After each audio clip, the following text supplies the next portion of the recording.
अस्सलाम वालेकुम फ्रेंड्स, उम्मीद है कि आप सब खैरियत से होंगे। तो आज आप लोग को बताने वाले हैं कि सर्दियों में सफ़ेद तिल क्यों खाने चाहिए। मुट्ठी भर सफ़ेद तिलों में छुपे राज जानकर आप भी उन्हें खरीदने पर मजबूर हो जाएंगे।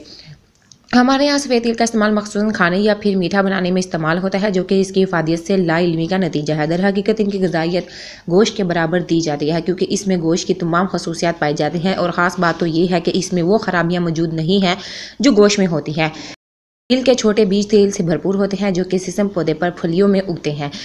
छोटे छोटे सफ़ेद और काले रंग के बीजों पर मुश्तमिल तिल ज़माना कदीम से इस्तेमाल किए जा रहे हैं। इन्हें दवाई का दर्जा भी दिया जाता है। तिल की ग़िज़ाई अहमियत और फ़ायदे, क्योंकि इनकी तासीर गर्म है, इसलिए सर्दियों के मौसम में इनका इस्तेमाल नहायत मुफीद है। सफ़ेद तिल में विटामिन, मिनरल्स, कुदरती तेल, calcium, iron, magnesium, phosphorus, copper, zinc, fibre और प्रोटीन से भरपूर होते हैं। इसके बेशुमार फ़ायदे हैं। ये ज़ियाबेतिस, ब्लड प्रेशर, कैंसर, हड्डियों की कमज़ोरी, जिल्द को पहुंचने वाले नुकसानात, दिल की बीमारियों, मुंह की बीमारियों और कशीदगी से बचाता है। हैज़ के मसाइल के लिए आधा चम्मच पिसे तिल नीम गर्म पानी के साथ दिन में 2 मरतबा खाने से हैज़ के मसाइल जैसे कि शदीद दर्द और हैज़ की कमी वगैरह और दूर हो जाती है। नंबर 2 पर है कैल्शियम की मिकदार। सफ़ेद तिल में कैल्शियम की मिकदार ज़्यादा होती है, इसलिए जो कैल्शियम की कमी का शिकार हों उन्हें चाहिए कि वो सफ़ेद तिल के ज़रिए अपनी कैल्शियम की कमी पूरा करें, लेकिन बहुत ज़्यादा ना खाएँ, वो भी नुकसानदा है।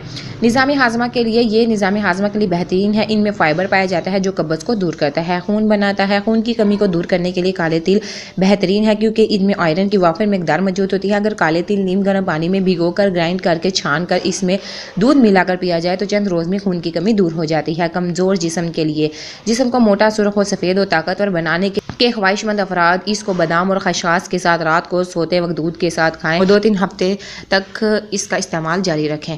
बवासीर के लिए, बवासीर के मरीजों में बहुत मुफीद है। इसको पानी के साथ पीस कर खूनी बवासीर के इलाज के लिए इस्तेमाल करते हैं। ये बवासीर का खून बंद करने का बेहतरीन इलाज है। इन्फॉर्मेटिव वीडियो है, दूसरे तक क्लास में शेयर किया करें ताकि किसी का फ़ायदा हो सके। Thank you for watching my video.